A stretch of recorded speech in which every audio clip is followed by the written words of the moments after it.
So friend, मैं हूं bridge और स्वागत करता हूं आपको आपके इस channel Bridge Civil Service Classes पर। 3D इमेजेस के जरिए हम समझने की कोशिश करेंगे पाचन तंत्र को, और पाचन तंत्र हो जाता है हमारे एग्ज़ाम की दृष्टि से बहुत महत्वपूर्ण। अगर आप भी कर रहे हैं बीपीएससी की तैयारी और चाहते हैं अपने तैयारी को और मजबूत बनाना, तो जुड़ जाइए आप हमसे, कर लीजिए चैनल को सब्सक्राइब। और ऐसे ही 3D ग्राफिक्स, एनिमेशन और पिक्चोरियल फॉर्म के जरिए हम समझेंगे जटिल विषयों को बहुत आसानी से। आज का हमारा टॉपिक है पाचन तंत्र, जिसमें हम लोग पाचन तंत्र के इम्पोर्टेंट फैक्ट्स के साथ साथ प्रीवियस ईयर क्वेश्चंस को भी देखेंगे। जब हम प्रीवियस ईयर क्वेश्चंस को प्रैक्टिस कर लेते हैं तो ये एक कॉन्फिडेंस लेवल भी हमारा बढ़ाता है कि हम इस चैप्टर से जुड़े प्रश्न को हल कर सकते हैं। फिलहाल हम लोग देखते हैं आज पाचन तंत्र को। पाचन तंत्र यानी डाइजेस्टिव सिस्टम। जैसे हम लोग जानते हैं कि शरीर के जितने अंग होते हैं, इन सारे अंगों का एक निश्चित कार्य करना होता है। कई सारे अंग एक जगह इकट्ठा होकर के जब किसी निश्चित कार्य को संपन्न करते हैं तो वो तंत्र कहलाते हैं। और पाचन तंत्र के दौरान हमारे शरीर के कई सारे अंग मिलेंगे और भोजन के पाचन से संबंधित कार्यों को पूरा करेंगे। यही होगा पाचन तंत्र या डाइजेस्टिव सिस्टम। भोजन के जटिल अणुओं को सरल अणुओं में परिवर्तित करने की जो प्रक्रिया होती है, यही पाचन कहलाती है। हम जब भोजन करते हैं तो जो खाद्य पदार्थ हमारे अंदर जाता है वो जटिल अणु होता है, कॉम्प्लेक्स मॉलिक्यूल्स होता है। इसमें एंजाइम और अम्ल जो है वो पाचन प्रक्रिया में सहायता करते हैं। कुछ एंजाइम्स और अम्ल होते हैं जो पाचन प्रक्रिया में सहायता करते हैं। एंजाइम्स और अम्ल मिलकर के उन कॉम्प्लेक्स अणुओं को सरल अणुओं में तोड़ते हैं और इससे जनरेट होता है एनर्जी, जो कोशिका को आवश्यक होता है। तो कोशिका को एनर्जी प्रदान करने के लिए भोजन के जटिल अणुओं को सरल अणुओं में बदलना, यही काम करता है पाचन तंत्र। और इसमें पाचन तंत्र की मदद दो तत्व करते हैं, कुछ एंजाइम्स और कुछ अम्ल, जो पाचन प्रक्रिया में सहायता करते हैं। हम इसी को जानेंगे आज इस वीडियो में, पाचन तंत्र के बारे में डिटेल्स में। फ्रेंड्स, अगला जो वीडियो आने वाला है वो बीपीएससी की दृष्टि से बहुत महत्वपूर्ण वीडियो होगा, क्योंकि उस एक वीडियो में हम गांधी युग के सारे इम्पोर्टेंट फैक्ट्स को चर्चा करेंगे आपके साथ। और आपने अगर प्रीवियस ईयर का एग्ज़ाम्स दिया है या प्रीवियस ईयर के क्वेश्चंस देखेंगे, स्पेशली लास्ट 2-3 साल का, तो आपको दिखेगा कि मॉडर्न हिस्ट्री का बहुत बड़ा रोल रहा है। तो आप वो वीडियो बिल्कुल मिस मत कीजिएगा। सब्सक्राइब कर लीजिए चैनल को। वो वीडियो आज रात 8 बजे या फिर कल सुबह 8 बजे डाल दिया जाएगा चैनल पे, यहाँ से आप देख सकते हैं उसे। फिलहाल पाचन तंत्र के ऊपर हम लोग ध्यान देते हैं और हम लोग अपने अगले स्लाइड्स की तरफ बढ़े इसके पहले आप ये दिमाग में रखिए कि हम समझने जा रहे हैं पाचन तंत्र यानी वो सिस्टम जो भोजन के जटिल अणु को कन्वर्ट करेगा सरल अणुओं में। जैसे मनुष्य के शरीर में विभिन्न प्रकार के कार्य हम लोग करते हैं और इसके लिए अलग अलग पोषक पदार्थों की आवश्यकता होती है। फॉर एग्जाम्पल कार्बोहाइड्रेट, वसा, प्रोटीन, विटामिन, खनिज लवण और जल। इसमें कार्बोहाइड्रेट जो है वो परिवर्तित हो जाता है ग्लूकोज में, प्रोटीन अमीनो एसिड में और वसा फैटी एसिड में। तो ये सारे कार्बोहाइड्रेट हो गए, फैट हो गए, प्रोटीन हो गए, विटामिन हो गए, खनिज लवण हो गए और जल हो गए, इसकी ज़रूरत होती है हमारे शरीर को। इसके ऊपर एक सेपरेट वीडियो लेकर के आएंगे हम लोग जल्द ही, जिसमें केवल पोषक पदार्थों के ऊपर हम लोग चर्चा करेंगे। तो ये जो आएगा बहुत जल्द आने वाला है, NCERT बायोलॉजी बेस्ड जीव विज्ञान, जिसमें पोषक पदार्थ के ऊपर हम चर्चा करेंगे। फिलहाल हम लोग इसको केवल इस दृष्टि से देख रहे हैं कि इसी को तोड़ना, मतलब इस पोषक पदार्थों की प्राप्ति जिससे एनर्जी मिल सके। तो हम लोग डायरेक्ट कार्बोहाइड्रेट या डायरेक्ट वसा का या फिर डायरेक्ट प्रोटीन का, इन सब चीज़ों का इनटेक डायरेक्टली केमिकली रूप से नहीं लेते हैं। ये कोई पदार्थ अंदर जाता है, फिर उसको तोड़ करके केमिकली उसको उससे जनरेट किया जाता है। तो ये जो तोड़ करके जनरेट करने का काम है, यही काम होता है पाचन तंत्र के जरिए। ये 3 फैक्ट याद रखिएगा। कार्बोहाइड्रेट जब टूटता है ग्लूकोज में बनता है, प्रोटीन अमीनो अम्ल या अमीनो एसिड में बनता है और वसा वसीय अम्ल या फैटी एसिड में बनता है। अब हम लोग आते हैं अपने अगले स्लाइड्स पे, और अगले स्लाइड्स पे हम लोग जानेंगे इसके बारे में। इसके पहले पोषक पदार्थों के ऊपर एक सेपरेट वीडियो आएगा। इतना ही नहीं फ्रेंड्स, हम लोग इस पूरे आपके बीपीएससी के एग्ज़ाम्स के दौरान, मीन्स अभी जो सीरीज स्टार्ट हो चुकी है, ये 29 सितंबर तक हम लोग लगातार रहेंगे आपके साथ। और जो एग्ज़ाम के दृष्टि से बहुत इम्पोर्टेंट चैप्टर्स हैं उनका करेंगे आपके साथ चर्चा। इसमें भारत का भूगोल, बिहार, करेंट अफेयर्स, इन सब चीज़ों को हम लोग समाहित किए हुए हैं जहाँ से प्रश्न बनते हैं। और इन सारे वीडियोज़ में हम लोग प्रीवियस ईयर क्वेश्चंस को भी देखेंगे ताकि हमारा रिवीजन भी होता जाए। तो फ्रेंड्स, आप केवल अगर इस चैनल से जुड़ जाते हैं तो आपको प्रिपरेशन से रिलेटेड सारे चीज़ ईजिली अवेलेबल हो जाएगी। साथ ही साथ में हम लोग कभी कभी स्ट्रेटजी वीडियो के साथ आते हैं। 2 वीडियो इसका पहले बनाया गया है। एक तो किस तरह से हम पता कर सकते हैं कि हमारा स्तर क्या है, मूल्यांकन करना और उस हिसाब से प्लानिंग करना, उसका लिंक डिस्क्रिप्शन में है। और दूसरा, जितने भी इस प्रिपरेशन के दौरान दुविधा होती है उसके भी लिंक्स को डिस्क्रिप्शन में डाल दिया गया है। तो हम लोग इस तरह से, जैसे कि कल का वीडियो आने वाला है, बहुत इंपॉर्टेंट वीडियो है मॉडर्न हिस्ट्री की दृष्टि से, और मॉडर्न हिस्ट्री में भी ज़्यादातर क्वेश्चन गांधी एरा से ही पूछा जाता है। तो गांधी युग या इस तरह के जो इम्पोर्टेंट्स है जहाँ से हमें प्रश्न देखने को मिलते हैं, हम उस बिंदु पर आपसे करेंगे बात, और पिक्चोरियल और 3D एनिमेशंस के जरिए हम उसको और अच्छे से समझ पाते हैं। फिलहाल आते हैं हम लोग अपने अगले स्लाइड्स पे और कंटिन्यू करते हैं डाइजेस्टिव सिस्टम को स्टडी करना। भोजन के पाचन की जो प्रक्रिया है वो टोटल 5 पार्ट में बंटती है। सबसे पहला पार्ट होता है अंतर्ग्रहण करना, यानी इंजेशंस के नाम से इसको बोला जाता है। भोजन को हम लोग मुंह में लेते हैं, ये अंतर्ग्रहण करना कहलाता है, जो पहला चरण है। दूसरे चरण में वो जो भोजन मुंह में गया है इसका डाइजेशन शुरू होता है, यानी भोजन को छोटे छोटे कणों में तोड़ना और उसको पचाना, ये प्रारंभ होता है। पाचन यानी कि डाइजेशन में भोजन को छोटे छोटे कणों में तोड़कर उसका डाइजेस्ट करना, उसको पचाना, उसका पाचन करना प्रारंभ होता है। जब ये 2 स्टेज के काम संपन्न हो जाते हैं, अंतर्ग्रहण अर्थात भोजन को मुख में लेना और पाचन का काम जब हो जाता है, तो तीसरा स्टेप आता है एब्जॉर्प्शन का, यानी अवशोषण का। पचा हुआ जो भोजन है उसको रक्त में पहुंचाना, एक ऊर्जा के रूप में पचे हुए भोजन का रक्त में पहुंचना। जो भोजन हम लोगों ने लिया वो भोजन पच गया और वो रक्त में पहुंच गया ऊर्जा के रूप में, तो ये कहलाता है अवशोषण। अब अवशोषण के बाद जो नेक्स्ट होता है वो होता है एसिमिलेशन, जिसमें स्वांगीकरण होता है, अर्थात उस ऊर्जा का उपयोग किया जाता है किसी कार्य को करने में। और लास्ट होता है डिफिकेशन, यानी मल परित्याग करना। इसके अंतर्गत हम लोग जो अनपचे भोजन होते हैं उसको बाहर निकालते हैं। तो ये 5 पार्ट में हमारी पाचन प्रक्रिया कंप्लीट होती है। इंजेशन, अंतर्ग्रहण, डाइजेशन, पाचन, एब्जॉर्प्शन, श्वसन, एसिमिलेशन, स्वांगीकरण और डिफिकेशन, बाहर की ओर मल परित्याग करना। ये तो इस 5 प्रक्रिया में जाकर के हमारा पूरा का पूरा पाचन का काम समाप्त होता है। इन कार्यों को करने के लिए अलग अलग अंग है, और अब हम लोग उन अंगों के बारे में जानेंगे जो भोजन के इन 5 प्रक्रियाओं के, भोजन के पाचन के इस 5 प्रक्रियाओं को संपन्न करती है। आते हम लोग अपने अगले स्लाइड्स पे, और अगले स्लाइड्स पे जानते हैं इनसे जुड़े हुए अन्य कुछ इम्पोर्टेंट पहलू को, किस तरह से यह प्रक्रिया प्रारंभ होती है। तो जैसे ही पाचन तंत्र हम लोग शुरू करते हैं, डाइजेस्टिव सिस्टम, तो इसको 2 पार्ट में हम लोग बांट लेते हैं। एक तो जो हम लोगों ने स्टार्टिंग में देखा था वो अंग, वो कैनल कह सकते हैं, नाल, जो भोजन को पहुंचाती है अंत तक, माने इस 5 प्रक्रिया तक। और दूसरा, उसको पहुंचाने के लिए कुछ ग्रंथि होते हैं जो पाचक ग्रंथि के रूप में जाने जाते हैं, सहायक पाचक ग्रंथि के रूप में उनका प्रयोग करते हैं। आहार नाल में अगर आप देखेंगे एलिमेंट्री कैनल में, तो सबसे पहले आता है मुख गुहा, ग्रास नली, अमाशय, छोटी आंत, बड़ी आंत और फिर गुदा। ये वो पिक्चर है जो आपको सारी चीज़ों को दर्शा रहा है। मुख में जाने के बाद ये जो पाइप की तरह नीचे की ओर दिख रही है ग्रास नली है, अमाशय तक जाती है, फिर छोटी आंत, बड़ी आंत और फिर गुदा द्वार तक ये पहुंचता है।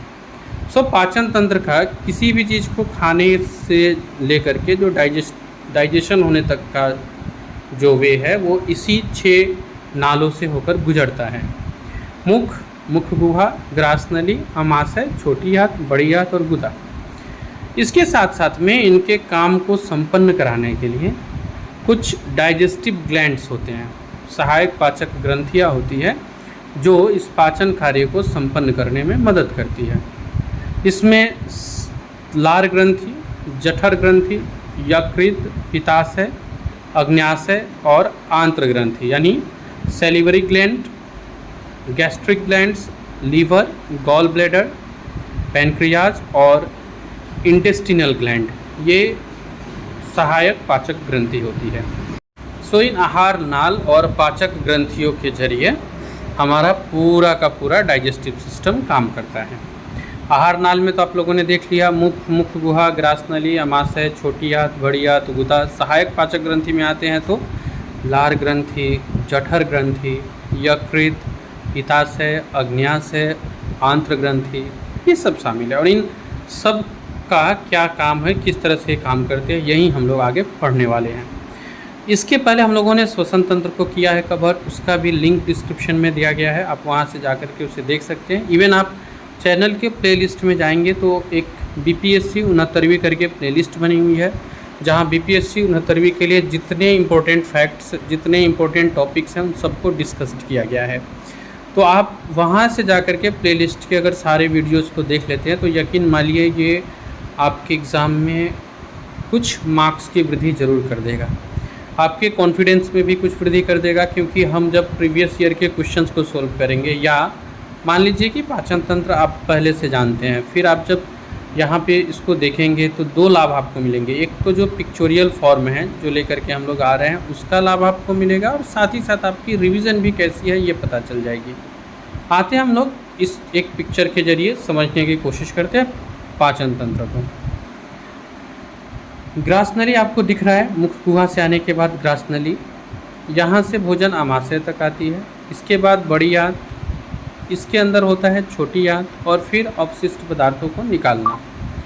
तो जो मेन हम लोगों को इस पाचन तंत्र के अंतर्गत पढ़ना है वो इन अंगों को पढ़ना है, और इनके लिए जो कार्य किए जा रहे हैं, इस कार्य में सहायक रूप से कौन कौन सा पाचन एंजाइम है इसको भी हम लोग समझते हैं। जैसे कि लार ग्रंथि मुंह में पाई जाती है, यकृत बाइल रस इन सब को निकालती है, पित्ताशय जो पित्त को छोड़ती है, अग्न्याशय, इन सब के अलग अलग कार्यों को भी हम लोग समझेंगे। फिलहाल आप ये पिक्चर के जरिए एक आप इमेजिनेशन तैयार कर सकते हैं कि इन सब तरह के पार्ट्स को हमको पढ़ना है, इन सब तरह के अंगों को पढ़ना है। लगभग जो अंगों की स्थिति है वो दर्शाई गई है। यकृत कहाँ होता है, अग्न्याशय कहाँ होता है, पित्ताशय कहाँ होता है, तो ये सब आप देख पा रहे हैं। और दूसरे तरफ आपको नाल से संबंधित जो था वो पिक्चर भी हम लोगों ने अभी थोड़े समय पहले देखा था। अगर हम लोग उस ट्यूब्स को ध्यान से देखें जो हम लोग अगले पिक्चर में अभी देखते हैं, अगले पिक्चर पे आते हैं और देखते हैं उस ट्यूब्स को जो हमारे आहार नाल से होते हुए नीचे की ओर जाती है, मुख गुहा से होते हुए नीचे की ओर जाती है। तो इस ट्यूब्स में भी कई सारे अलग अलग तंतु होते हैं और सबके अपने विशिष्ट कार्य होते हैं। जैसे इस पिक्चर में आप देख पा रहे हैं, ये आपको एक सी आकार का कैपिलरी टाइप का दिख रहा है। पहले तो आपको यहाँ से भोजन का आगमन हो रहा है मुख गुहा से, आप एक बार फिर से इसे देख सकते हैं एनिमेशन के जरिए। मुख गुहा में भोज्य पदार्थ या खाद्य पदार्थ डालने के बाद वो जो अंदर की ओर जाता है ना, जिससे हम लोग निगल रहे होते हैं, एक वॉल्व खुलता है और बंद होता है। श्वसन तंत्र यानी कल वाले वीडियो में इसको बहुत अच्छी तरह से एक्सप्लेन किया गया है, लिंक है डिस्क्रिप्शन में, आप वहाँ से देख लीजिएगा। तो ये जो वॉल्व खुलता है, इस वॉल्व के खुलने के बाद खाद्य पदार्थ अंदर की ओर आती है, और अंदर की ओर आने के बाद आगे डाइजेशन के कार्य होते हैं। इससे जुड़े जो आपको डिटेल्स देखने हैं वो आप इस वीडियो के लिंक में जो श्वसन तंत्र का दिया गया वहाँ पे आपको इसके बारे में डिटेल्स में चर्चा की गई है, आप देख सकते हैं। सो पाचन तंत्र में अब हम लोग एक एक करके इन सारे अंगों के कार्यों को पढ़ना शुरू करते हैं, जो शुरू होता है मुख और मुख गुहा से, माउथ एंड ब्यूकल कैविटी। पाचन मुख गुहा से ही प्रारंभ होता है, यानी माउथ एंड ब्यूकल कैविटी से। इसके अंतर्गत आती है दांत, जीभ और लार ग्रंथियाँ। मुंह में जो पाए जाते हैं ये आते हैं दांत, जीभ और लार ग्रंथियाँ। दांत और जीभ तो कोई दिक्कत है नहीं। लार ग्रंथि कहाँ पाई जाती है, तो नीचे आप देखेंगे एरो में यहाँ दिखाया जा रहा है, कान के ठीक नीचे आपको ये ग्रंथि पाई जाती है, और नीचे की ओर इसको सैलिवरी ग्लैंड्स भी कहते हैं। तो ये जो ग्लैंड्स है ये यहाँ से कुछ पाचक तत्वों को छोड़ती है, जो मुख में ही भोजन को तोड़ने का काम करना शुरू कर देता है। मुख गुहा में ही भोजन को तोड़ने का काम करना शुरू कर देता है। वैसे तो दांत इनको पीसती है, छोटे छोटे टुकड़ों में बांटती है, इसके बाद जीभ होता है और आप लार ग्रंथियाँ इनके बाद काम करती है। अगर है आपको दिक्कत मानव दांत और जीभ के बारे में, तो हम लोग इसके लिए भी वीडियो लेकर के आ रहे हैं। हमारा जो next video means modern history का है, इसके बाद हम पोषक पदार्थ और मानव दांत और जीभ के बारे में सेपरेट वीडियोस आपको अवेलेबल कराएंगे। ये जो कंटिन्यू हमारा प्रोसेस चल रहा है ना, आप इससे अगर कंटिन्यू जुड़े रहते हैं और अपने एक्स्ट्रा के समय को भी हमारे चैनल पे स्पेंड करते हैं, तो ये आपके रिवीजन को बहुत हद तक बेहतर बना देगा। लार ग्रंथि यानी जो सैलिवरी ग्लैंड्स होती है, ये मनुष्य के मुंह में 3 जोड़ी पाई जाती है। यहाँ एक साइड का दिखाया गया है, सिमिलरली नेक्स्ट साइड भी। तो ये जीभ के नीचे, जीभ और गाल के किनारे पर पाई जाती है। इसमें 3 ग्रंथि होता है, पैरोटिड ग्रंथि, सब मैंडिबुलर ग्रंथि, सबलिंगुअल ग्रंथि। ये 3 ग्रंथि होता है, जिसमें जो पैरोटिड ग्लैंड्स है ये सबसे बड़ी लार ग्रंथि है, ये जो ऊपर की ओर एरो में आप देख पा रहे हैं। और सबसे छोटी लार ग्रंथि को सबलिंगुअल ग्लैंड भी कहते हैं। पैरोटिड ग्लैंड सबसे बड़ी लार ग्रंथि होती है। रासायनिक पाचन जो होता है वो लार के जरिए ही होता है। लार इस प्रकार से रासायनिक पाचन क्रिया को प्रारंभ कर देता है और ये हमारे मुंह में लगभग 1 से 1.5 लीटर लार प्रतिदिन निकलता है। ये जो लार होता है, अगर ये सूख जाए या इसका निकलना कम हो जाए, तो ये नाना प्रकार की बीमारियों को भी जन्म देती है। इसलिए हमारे मुंह में लार का प्रॉपर बनना आवश्यक होता है। खैर, मनुष्य के मुख में 3 जोड़ी लार ग्रंथि होती है, पैरोटिड, सब मैंडिबुलर और सबलिंगुअल ग्रंथि। पैरोटिड ग्लैंड्स सबसे बड़ी होती है और सबलिंगुअल ग्लैंड्स सबसे छोटी लार ग्रंथि होती है। रासायनिक पाचन लार के द्वारा प्रारंभ हो जाता है और हमारे मुंह में लगभग 1 से 1.5 लीटर तक लार प्रतिदिन निकलती है। अब इससे जुड़े जो एग्जाम्स ओरिएंटेड है उसको हम लोग इस अगले स्लाइड्स में देखते हैं। जो अगले स्लाइड्स में हम लोग देखेंगे इससे इम्पोर्टेंट फैक्ट्स को, और यहाँ से अब आप डिजिटल नोट्स बनाना शुरू कर दीजिए, जो मैं हर एक वीडियो में बोलता हूँ। लार ग्रंथि, लार ग्रंथि से एंजाइम निकलते हैं जो कि पाचन में मदद करते हैं। और लार ग्रंथि से जो एंजाइम निकलते हैं वो 2 प्रकार के होते हैं, एक लाइसोजाइम और एक टाइलिन। लाइसोजाइम जो होता है ये लार में मौजूद कोई जीवाणुरोधी है, इसके एजेंट के रूप में ये काम करता है। लाइसोजोम लार में मौजूद एक जीवाणुरोधी एजेंट के रूप में कार्य करता है। यह मुंह में बैक्टीरिया को मारता है। लाइसोजाइम जो होता है ये हमारे बैक्टीरिया को मारने में मदद करता है। लाइसोजाइम को हम कह सकते हैं जीवाणुरोधी एजेंट के रूप में काम करता है और ये मुंह में बैक्टीरिया को मारता है। और जो दूसरा एंजाइम है अर्थात टाइलिन एंजाइम कार्बोहाइड्रेट यानी स्टार्च का पाचन करना शुरू करता है। टाइलिन एंजाइम भोजन में जो स्टार्च होता है उसको माल्टोज में परिवर्तित करता है। ये बहुत इंपॉर्टेंट फैक्ट है। लार ग्रंथि जो मुख गुहा में पाई जा रही है, इससे 2 एंजाइम निकल रहे हैं, लाइसोजाइम और टाइलिन। लाइसोजाइम लार में मौजूद एक जीवाणुरोधी एजेंट के रूप में कार्य करता है और ये मुंह में बैक्टीरिया को मारता है। जबकि टाइलिन जो होता है ये एंजाइम कार्बोहाइड्रेट का पाचन करता है और टाइलिन एंजाइम भोजन में मौजूद स्टार्च को माल्टोज में भी बदल देता है, भोजन में मौजूद स्टार्च को माल्टेज में भी परिवर्तित कर देता है। तो ये होता है लार ग्रंथि और उससे जुड़े हुए इम्पोर्टेंट फैक्ट्स जो आपने देखा। हम लोग बढ़े अपने अगले स्लाइड्स की तरफ। इसके पहले एक बार कर लेते हैं क्विक रिवीजन। लार ग्रंथि मुख गुहा में पाई जाती है, ये 2 प्रकार की होती है। लार ग्रंथि से जो एंजाइम निकलती है ये 2 प्रकार के एंजाइम होते हैं, लाइसोजाइम और टाइलिन। हम लोगों ने देखा कि जो लार ग्रंथि होती है ये 6 पाई जाती है, यानी 3 जोड़ी पाई जाती है। इनसे जो एंजाइम निकलते हैं वो 2 प्रकार के होते हैं, लाइसोजाइम और टाइलिन। लाइसोजाइम मुंह में बैक्टीरिया को मारता है, जीवाणुरोधी होता है, और टाइलिन स्टार्च को माल्टेज में बदलता है। अब आते हैं हम अपने अगले स्लाइड्स की तरफ, और अगले स्लाइड्स पे हम इन ग्लैंड्स के कार्यों को और डिटेल्स में देखते हैं। आपको साथ में एक पिक्चर प्रोवाइड की जाएगी जिससे आप इसको बहुत अच्छी तरह से देख पाएंगे। जहाँ भी ज़रूरत लगे आप उसका स्क्रीनशॉट ले सकते हैं, ये आपको डिजिटल नोट्स बनाने में भी मदद करेगी। फ्रेंड्स, आते हैं अब अपने अगले स्लाइड्स की तरफ। लार ग्रंथियों से जुड़ा हुआ, कभी कभी पैट्राइट ग्लैंड विषाणु द्वारा संक्रमित हो जाती है। ये जो पैरोटिड ग्लैंड्स होता है, जो सबसे बड़ा ग्लैंड्स होता है, ये कभी कभी किसी वायरस के कारण सूज जाती है, संक्रमित होने के कारण सूज जाती है, जिसे आप ये गलसुआ नामक बीमारी के नाम से जानते होंगे, मम्प्स जिसको बोलते हैं। ये मुख में भोजन को पचाने का जो काम करता है और इसके ज़रिए जो मुख में पचा हुआ भोजन होता है उसको बोलस कहते हैं। सो मम्प्स कहाँ होता है? पैरोटिड ग्लैंड का सूज जाना ही मम्प्स कहलाता है, यानी कि गलसुआ। क्यों ऐसा होता है? ये होता है वायरस के कारण। और क्या है? मुख में पचे हुए भोजन को हम लोग बोलस कहते हैं। सो ये लार ग्रंथि से एक इम्पोर्टेंट फैक्ट्स हम लोग को मिला। पैरोटिड ग्लैंड जो सबसे बड़ा ग्लैंड होता है, ये वायरस के संक्रमण के कारण सूज जाता है और इस सूजने के कारण इसको मम्प्स कहा जाता है। मम्प्स नामक बीमारी के नाम से इसको जाना जाता है। मुख में जो पचा हुआ भोजन होता है उसको बोलस कहते हैं। ठीक है। सो ये एक GIF है जिसके ज़रिए आपको दर्शाने की कोशिश की गई कि किस तरह से पैरोटिड ग्लैंड्स काम करते हैं हमारे भोजन के पाचन में। सो कभी कभी पैरोटाइड ग्लैंड विषाणु द्वारा संक्रमित हो जाती है, जिससे लार ग्रंथि में सूजन आ जाती है और तब ये मम्प्स या गलसुआ कहलाता है। आते हैं अब अपने नेक्स्ट स्लाइड्स पे, जो है ग्रास नली से जुड़ा। ग्रास नली जो होता है, ये आप पिक्चर में देख पा रहे हैं। इस पिक्चर को हम लोगों ने पहले भी देखा हुआ है डिटेल्स में। अब इस पिक्चर के ऊपर हम लोग चर्चा करने वाले हैं। ये जो ग्रास नली है, ये मांसपेशियों से बनी हुई संरचना होती है, ट्यूब की आकृति की। लगभग 25 सेंटीमीटर लंबी सकरी नली होती है ये, जो आगे जाके अमाशय में खुलती है। ये नीचे आपको पिक्चर में दिख रहा होगा, ऊपर से ग्रास नली आई और अमाशय को कनेक्ट कर दी।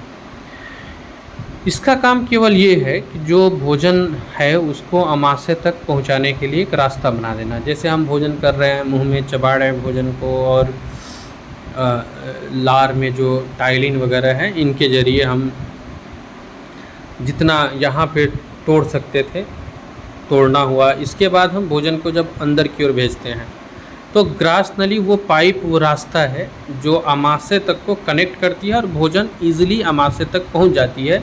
इसके अंतर्गत पाचन की कोई क्रिया नहीं होती। तो ग्रास नली एक सहायक नली है जो मुख गुहा से अमाशय को कनेक्ट कर रही है। इसमें क्रमांकुंचन होता है। इस क्रिया के कारण ही भोजन नीचे की ओर सड़कते जाता है। ये आप देख पा रहे होंगे ग्राफिक्स में। भोजन गया, यहाँ पे क्रमांकुंचन की क्रियाएं हो रही है और ये छाती से होते हुए इसके नीचे अमाशय में पहुँच गया। तो यह पूर्णतः अमाशय की बनी हुई होती, पूर्णतः मांसपेशियों से बनी हुई होती है। अब आते हैं फ्रेंड्स हम लोग अपने अगले स्लाइड्स पे अमाशय से जुड़ा हुआ, और अब समझते हैं ग्रास नली के बाद अमाशय के बारे में। फिलहाल जो ग्रास नली है वो 25 सेंटीमीटर लंबी होती है और ये भोजन को अमाशय तक पहुंचाने का कार्य करती है। अमाशय स्टमक ये 3 अलग अलग पार्ट में बटा हुआ होता है, कार्डियक, फंडिक और पाइलोरिक रीजन।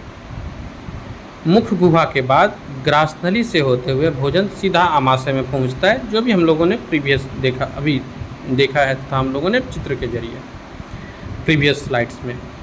अमाशय आहार नली का सबसे चौड़ा भाग होता है और ये एक बैग की आकृति का होता है, थैली नुमा होता है। यहाँ आने के बाद भोजन लगभग 4 घंटे तक यहाँ रहता है। अब अमाशय आगे चल कर के, अमाशय जो कि आप साइड में देख पा रहे हैं पिक्चर में, इसमें 3 पार्टों में बटा हुआ आपको दिख रहा है। कार्डियक पार्ट ऊपर वाला हिस्सा, फंडिक पार्ट और सबसे नीचे पाइलोरिक रीजन।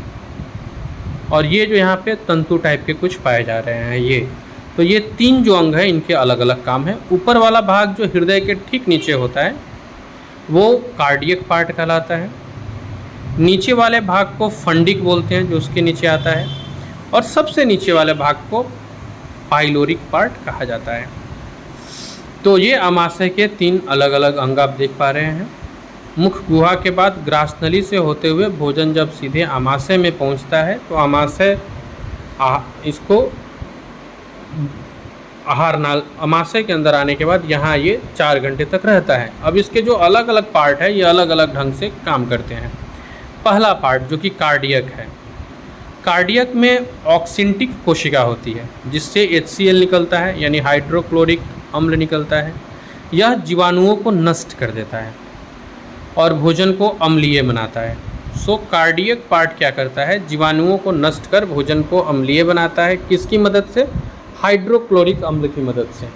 हाइड्रोक्लोरिक अम्ल की मदद से कार्डियक में ऑक्सिनटिक कोशिका से निकलने वाला हाइड्रोक्लोरिक अम्ल भोजन के जीवाणुओं को नष्ट करता है और भोजन को अम्लीय बना देता है, जिससे एंजाइम की क्रिया तेज़ी से होने लगती है। आते हैं अपने अगले स्लाइड्स पे। दूसरा जो पार्ट है वो है फंडिक पार्ट, और यहाँ आप म्यूकस मेम्ब्रेन देख पा रहे होंगे। मतलब कार्डियक पार्ट और फंडिक पार्ट के बीच में ये एक म्यूकस मेम्ब्रेन देख रहे होंगे। कार्डियक में ऑक्सिनटिक कोशिकाओं जो हम लोगों ने अभी देखा था, इससे हाइड्रोक्लोरिक अम्ल निकलता है और जीवाणुओं को नष्ट कर देता है। ये वो म्यूकस मेम्ब्रेन के जरिए इस काम को संपन्न किया जाता है। भोजन को अम्लीय बना देता है तथा एंजाइम की क्रिया को फास्ट कर देता है, यानी एंजाइम की क्रिया तेज़ी से होने लगती है। ये अमाशय का पहला हिस्सा था, कार्डियक पार्ट, जिसको हम लोगों ने देखा। अब हम लोग आते हैं फंडिक पार्ट पे। फंडिक या भोजन को अधिक समय तक अमाशय में रोक कर रखने का कार्य करता है। इसमें वो तंतु पाई जाती है जिसकी संरचना कांटेनुमा होती है। भूख लगने पर यही तंतु जो है ये चुभता है, हमें भूख लगने पर यही तंतु चुभता है।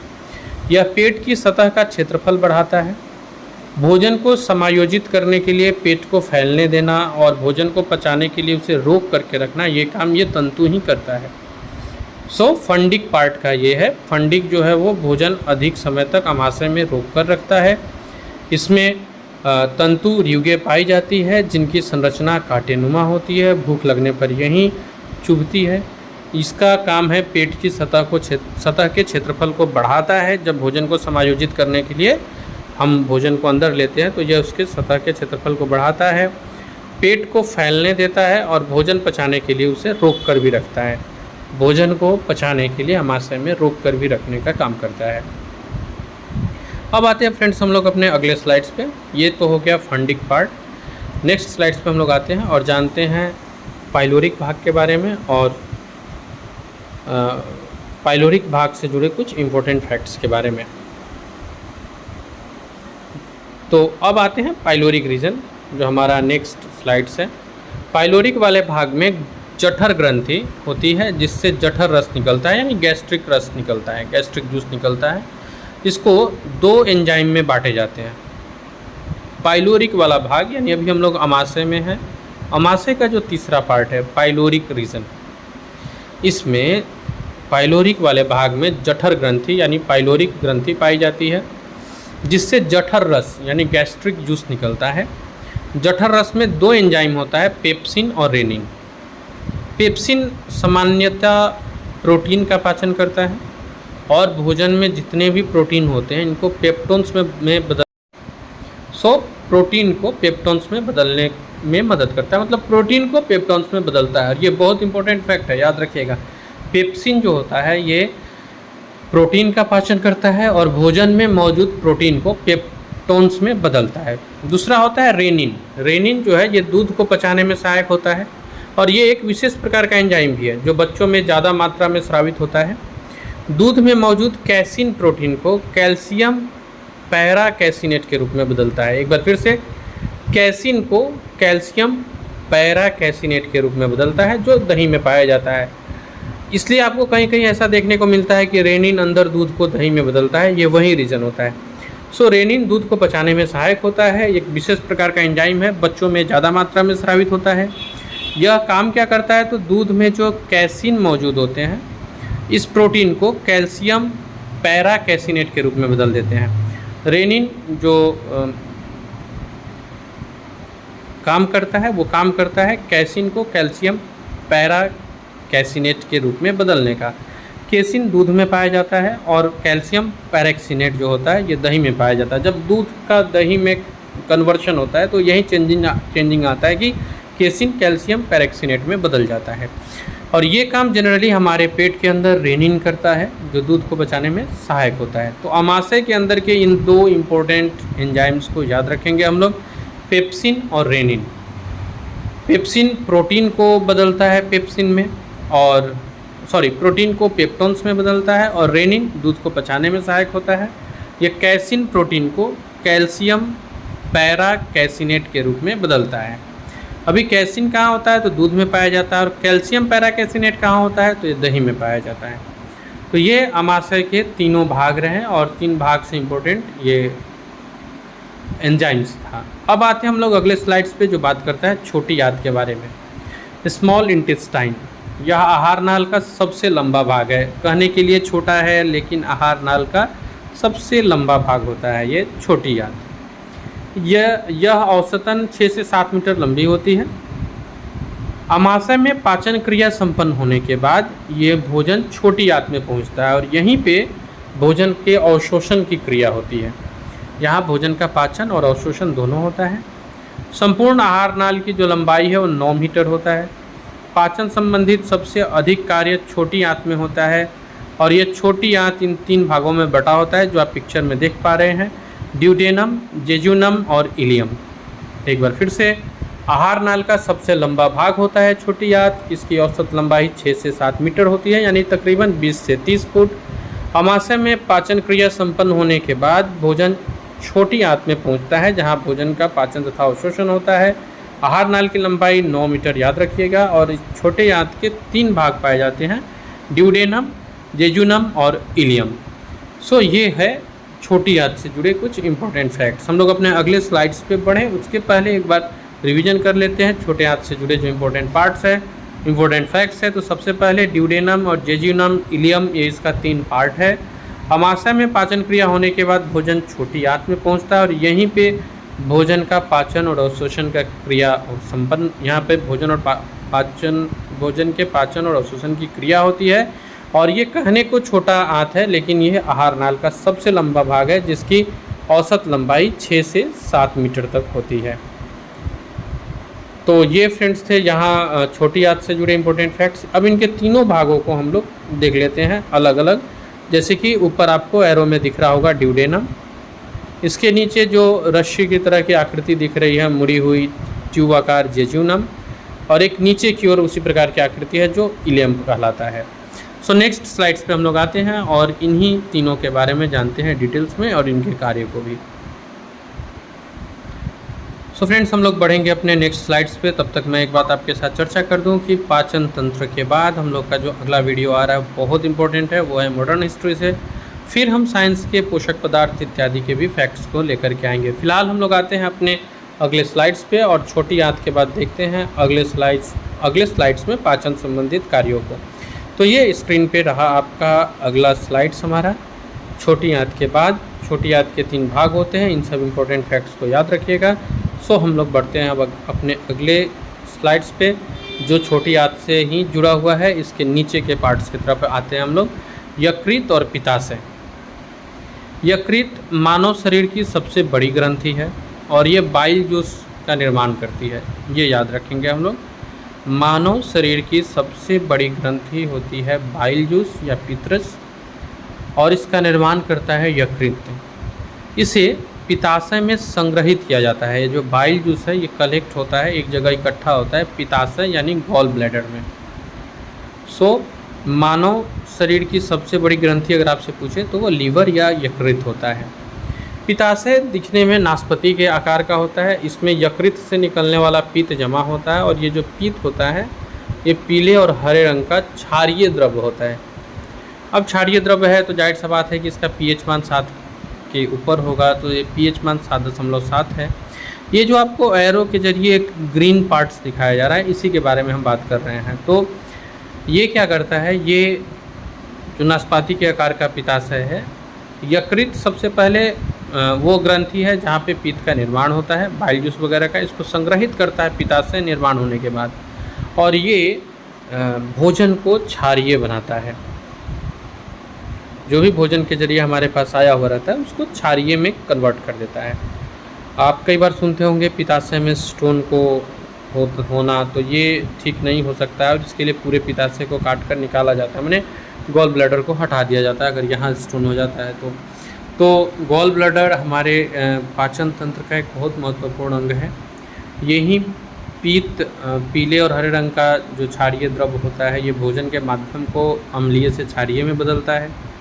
लेकिन ऐसा होने पर पित्त में अगर स्टोन वगैरह का निर्माण हो जाता है तो इसको पित्ताशय को काट कर निकालना पड़ता है। तो ये यकृत और पित्ताशय से जुड़े इंपॉर्टेंट फैक्ट्स थे। एक बार कर लेते हैं हम लोग इसको रिवीजन। यकृत यानी कि लीवर मानव शरीर की सबसे बड़ी ग्रंथि है। ये पित्त रस का निर्माण करती है, यानी कि बाइल जूस का निर्माण करती है। इस जूस को, इस रस को पित्ताशय में संग्रहित किया जाता है। पित्ताशय दिखने में नाशपाती के आकार की थैली होती है, जिसमें यकृत से निकलने वाला पीत जमा होता है, और ये जो पीत होता है पीले हरे रंग का क्षारीय होता है, क्षारीय द्रव्य होता है। क्षारीय द्रव्य इसलिए भी क्योंकि इसका pH मान 7 से अधिक है, तो ये क्षारीय होगा।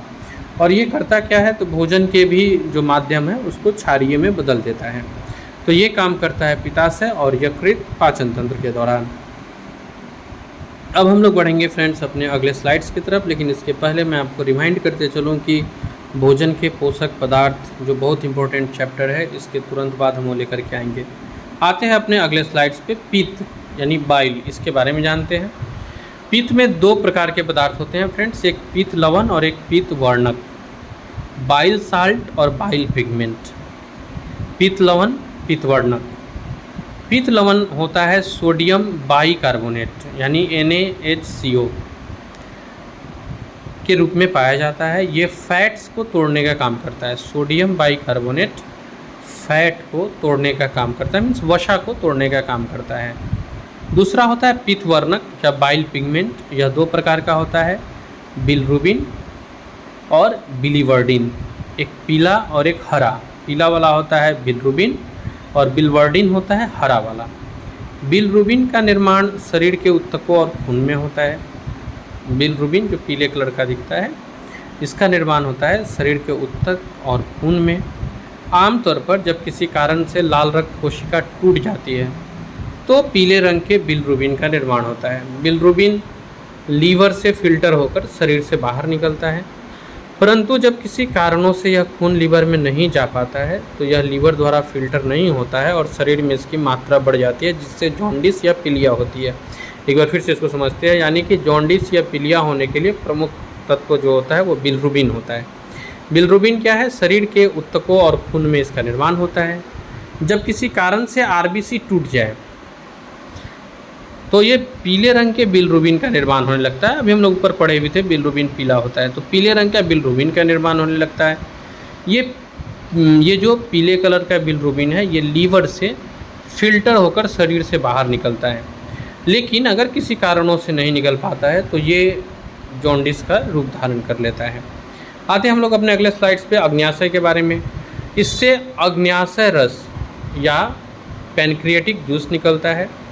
यह क्षारीय होता है क्योंकि इसका pH मान हम जानते हैं, अग्न्याशय के रस का जो pH मान होता है 7.8 से 8.3 के बीच होता है। इसमें 3 प्रकार के मुख्य भोज्य पदार्थ, कार्बोहाइड्रेट, वसा, प्रोटीन को पचाने के लिए एंजाइम होते हैं, इसलिए इसको पूर्ण पाचक रस भी कहा जाता है। अग्न्याशय से 3 प्रकार के एंजाइम्स निकलते हैं जो नीचे हम लोग देख रहे हैं। यहाँ पहले आप पिक्चर में अगर ध्यान से देखेंगे तो लीवर के ठीक नीचे गॉल ब्लैडर था, और उसके नीचे गॉल ब्लैडर के नीचे की ओर जो पाइप नुमा संरचना है, इसके ऊपर ये जो गोले की संरचना है तकरीबन अंगूर की गुच्छा की तरह, यही है पेनक्रियाज। अग्न्याशय से जो 3 प्रकार के एंजाइम निकलते हैं इसमें होते हैं लाइपेज, एमाइलेज और ट्रिप्सिन। लाइपेज प्रोटीन और पेप्टोन्स को पॉलीपेप्टाइड्स में बदलता है। एमाइलेज स्टार्च को शर्करा में बदलता है अर्थात ग्लूकोज में बदलता है। ट्रिप्सिन वसा को ग्लिसरॉल और वशीय अम्ल यानी कि फैटी एसिड में बदलता है। ट्रिप्सिन जो है वो वसा को ग्लिसरॉल और वशीय अम्ल में बदलता है। तो ये 3 प्रकार के एंजाइम्स याद रखने हैं, और सारे एंजाइम्स हमारे लिए बहुत इंपॉर्टेंट हो जा रहे हैं। जो मुख्य गुहा से लेकर के हम लोगों ने शुरू किया और छोटी आंत तक हम लोगों ने जिन भी एंजाइम्स को पढ़ा, ये सारे एंजाइम्स इंपॉर्टेंट हो जाते हैं। लाइपेज प्रोटीन, प्रोटीन और पेप्टोन्स को पॉलीपेप्टाइड्स में बदलते हैं। एमाइलेज स्टार्च को शर्करा में, और ट्रिप्सिन वसा को ग्लिसरॉल या वशीय अम्ल फैटी एसिड में बदलता है। सो ये था फ्रेंड्स हम लोगों का छोटी आंत के संबंधित अग्न्याशय के अंतर्गत के कार्य को हम लोगों ने देखा, जो मुख्य रूप से क्षारीय द्रव को सृजित करता है। मुख्य भोज्य पदार्थों को पचाने का काम यहीं पे होता है, इसलिए इसे पूर्ण पाचक रस के रूप में भी हम लोग जानते हैं। कार्बोहाइड्रेट, वसा और प्रोटीन, तो प्रोटीन को पचाने का काम लाइपेज करेगा। कार्बोहाइड्रेट के लिए एमाइलेज है और वसा के लिए ट्रिप्सिन है।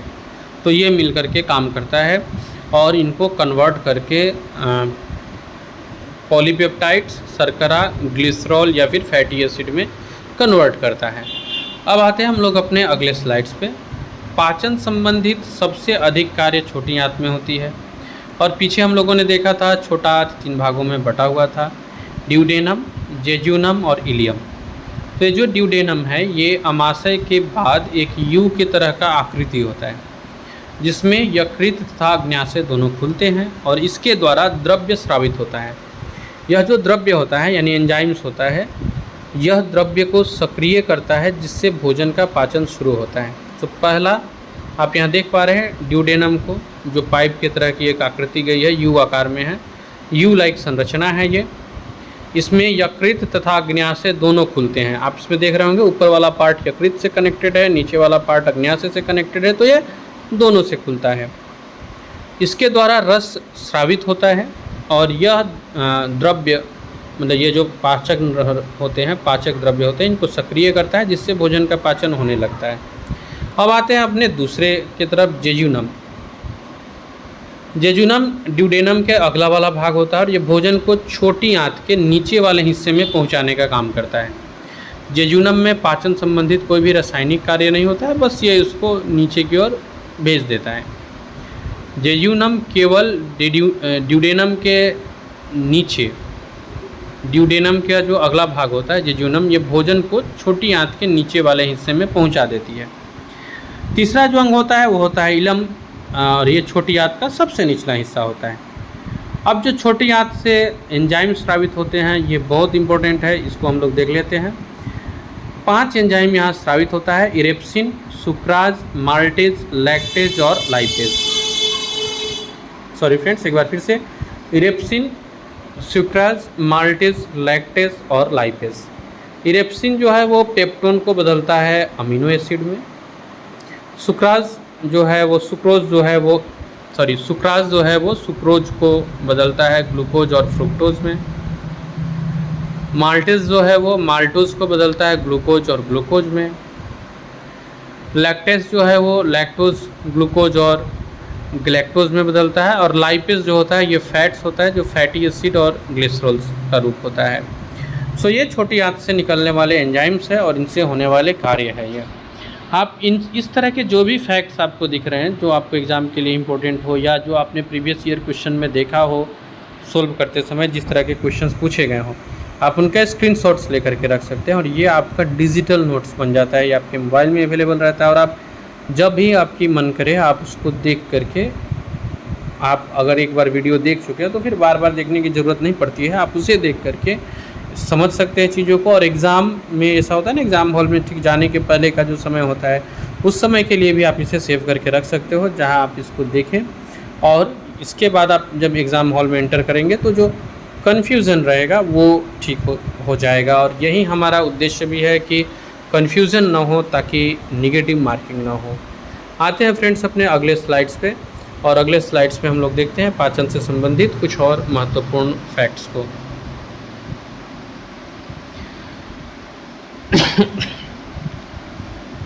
छोटी आंत के ये एंजाइम्स हो गए, इन 5 को याद रखना जरूरी है, इसके स्क्रीनशॉट्स आप ले सकते हैं। अब हम लोग बढ़ेंगे अपने अगले स्लाइड्स पे और अगले स्लाइड्स पे हम लोग इनको डिटेल्स में देखेंगे पिक्चोरियल फॉर्म में कि किस तरह से पाचन प्रक्रिया को आगे यहाँ से बढ़ाया जाता है। हम लोग आते हैं अपने अगले स्लाइड्स पे जो कि ये है। छोटी आंत में भोजन का पाचन संपन्न हुआ और इसके बाद पचे हुए भोज्य पदार्थ को अवशोषित किया जाता है। इसको अवशोषित कैसे करते हैं, तो छोटी आंत में मौजूद कुछ विलाई होते हैं, यहाँ इसको दिखाया जा रहा है। छोटी आंत ये जो ट्यूब टाइप की है और इसके अंदर जो विलाई होती है या विल्ली आप कह सकते हैं, उसको यहाँ दर्शाया जा रहा है चित्र में। ये विलाई क्या करती है, तो ये छोटी आंत के पृष्ठ क्षेत्रफल में वृद्धि करती है। छोटी आंत के पृष्ठ क्षेत्रफल में वृद्धि होती है जिससे अवशोषण का कार्य आसानी से हो जाता है। मतलब छोटी आंत का जो पृष्ठ है, सरफेस जो है, उसमें जब वृद्धि होती है तो यह अवशोषण का कार्य बहुत आसानी से कर लेता है।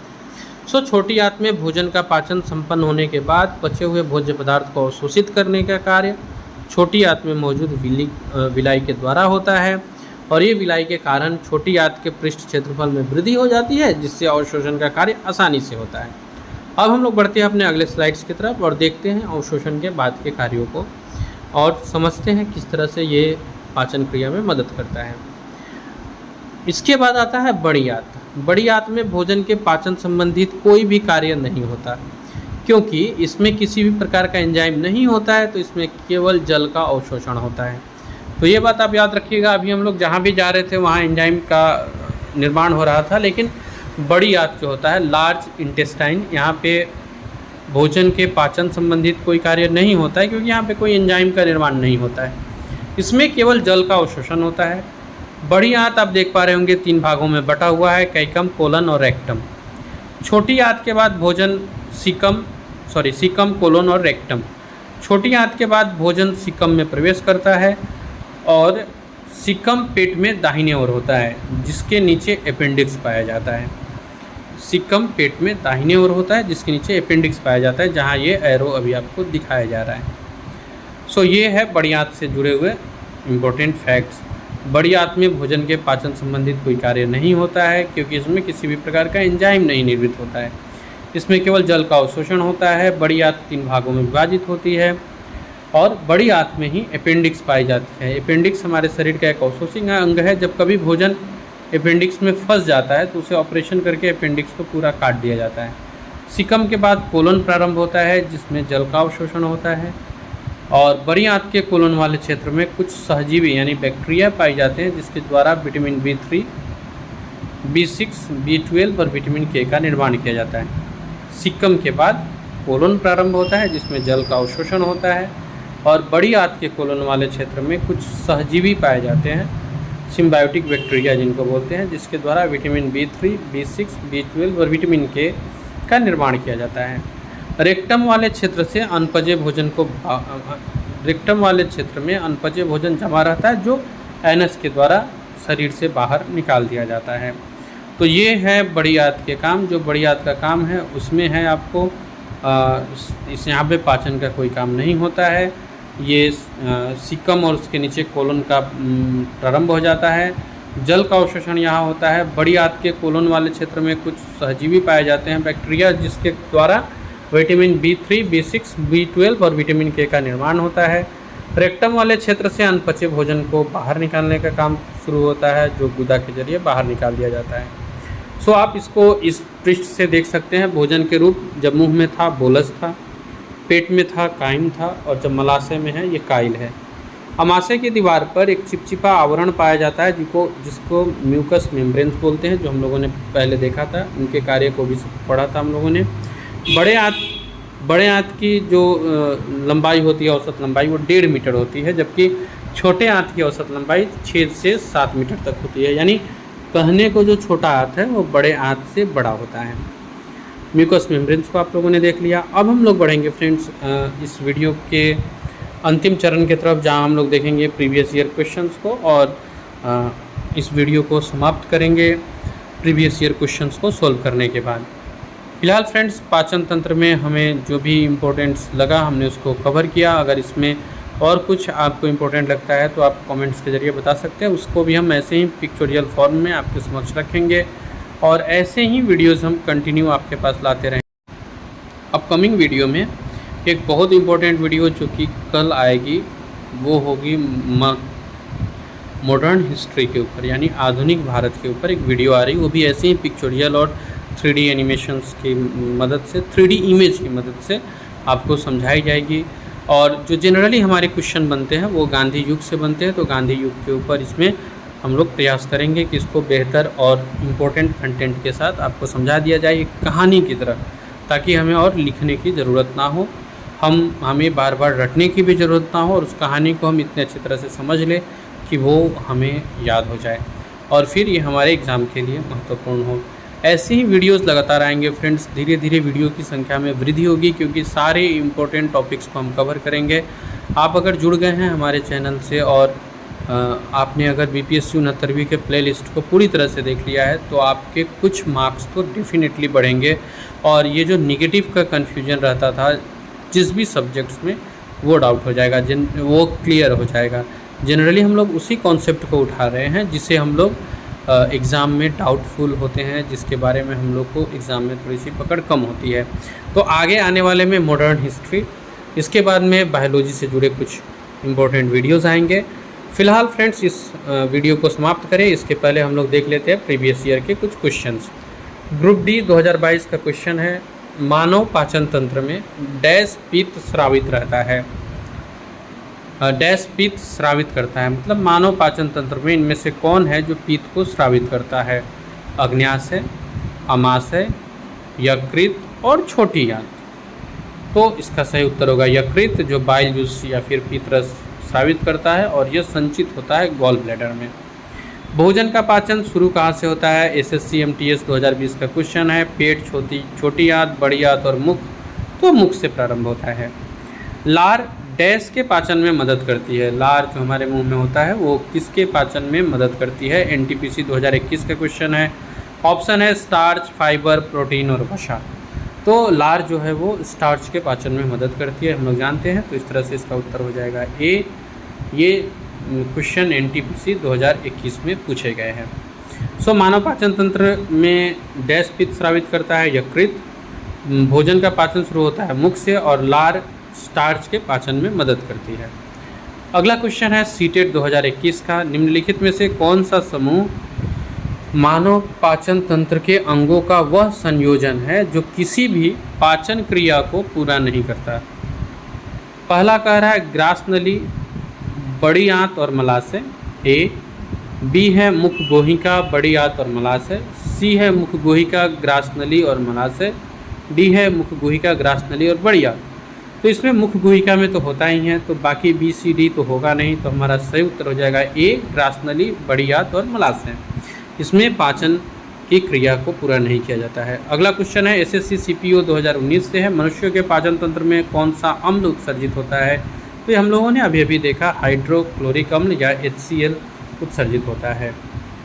तो सल्फ्यूरिक नाइट्रिक एंटासिड नहीं होगा, ये होगा HCl। मुख में स्टार्च का शर्करा में पाचन किसके द्वारा होता है? मुख में जो स्टार्च है इसका जो शर्करा है इसका पाचन किसके द्वारा होता है? ग्रुप डी 2018 का क्वेश्चन है। तो मुख में जो स्टार्च का शर्करा है इसका पाचन टाइलिन के द्वारा होता है।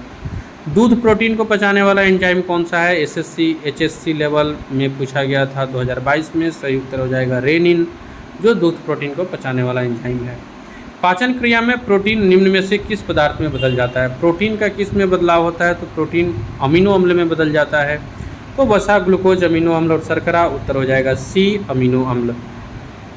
आते हम लोग अपने नेक्स्ट स्लाइड्स पे और देखते हैं ऐसे ही कुछ और क्वेश्चंस। तो अगला क्वेश्चन है यूपी PCS 2019 से, पचने वाले भोजन का अवशोषण बड़ी आंत में होता है। अवशोषण की बात कर रहे हैं। और बड़ी आंत छोटी आंत की तुलना में चौड़ी और छोटी होती है। ये दो लाइन है। अब आपको बताना है केवल एक सही है, एक और दो दोनों सही है, केवल दो सही है, या न तो एक और न ही दो सही है। तो सही उत्तर हो जाएगा, सही उत्तर हो जाएगा सही उत्तर हो जाएगा केवल दो सही है, क्योंकि पहले वाला जो है पचने वाले भोजन का अवशोषण बड़ी आंत में नहीं होता है, और बड़ी आंत जो है छोटी आंत की तुलना में छोटी होती है। तो ये केवल दो सही हो जाएगा। मानव पाचन तंत्र में निम्न में से कौन सा एक पाचक एंजाइम नहीं है? ट्रिप्सिन, पेप्सिन, टाइलिन और गैस्ट्रिन। तो अभी हम लोगों ने पाचक एंजाइम को पढ़ा था, ट्रिप्सिन, पेप्सिन, टाइलिन, गैस्ट्रिन। इसमें पाचक एंजाइम कौन सा नहीं है ये आपको बताना है। ए ट्रिप्सिन, बी पेप्सिन, सी टाइलिन, डी गैस्ट्रिन। सही उत्तर हो जाएगा गैस्ट्रिन। आते हम लोग अपने अगले स्लाइड्स पे और देखते हैं ऐसे ही कुछ और क्वेश्चंस को। वसा का पाचन करने वाला एंजाइम लाइपेज कहाँ निकलता है? किसके द्वारा निकलता है लाइपेज? गुर्दा, यकृत, बड़ी आंत या अग्न्याशय। तो यकृत बाइल जूस छोड़ती है, बड़ी आंत में तो पाचन का काम होता नहीं है। इसका सही उत्तर हो जाएगा डी, अग्न्याशय। BPSC 2018 में क्वेश्चन है, ग्रास नली से भोजन सर्वप्रथम अमाशय के किस भाग में पहुंचता है? पाइलोरिक ग्रंथि, कार्डियक भाग, फंडिक भाग, ग्रहणी में। ग्रास नली से भोजन जो है वो सर्वप्रथम अमाशय के किस भाग में पहुंचता है? अमाशय की बात की जा रही है, BPSC 2018 का क्वेश्चन है। तो इसका सही उत्तर हो जाएगा कार्डियक भाग, जो ऊपर की ओर होता है हमारे छाती के ठीक नीचे। अमाशय में जो भोजन रहता है उसे आप क्या कहेंगे? अभी हम लोगों ने पढ़ा था भोजन को अलग अलग नाम दिया जाता है। क्या इसको हम लोग स्टोमक फूड कहेंगे, डाइजेस्ट फूड कहेंगे? तो ये दोनों तो कहेंगे नहीं। काइम या बोलस में से क्या कहेंगे? तो ये आपको बताना है, अमाशय में जो भोजन रहता है उसे क्या कहते हैं? Stomach food, digest food, chyme या बोलस? तो हम लोग जानते हैं, हम लोग इसको कहते हैं काइम, जो कि आपका सही उत्तर है। सो फ्रेंड्स, आज के लिए ये रहा आपके पास। फिर मिलते हैं ऐसे ही इंपॉर्टेंट वीडियो के साथ। आप बने रहिए।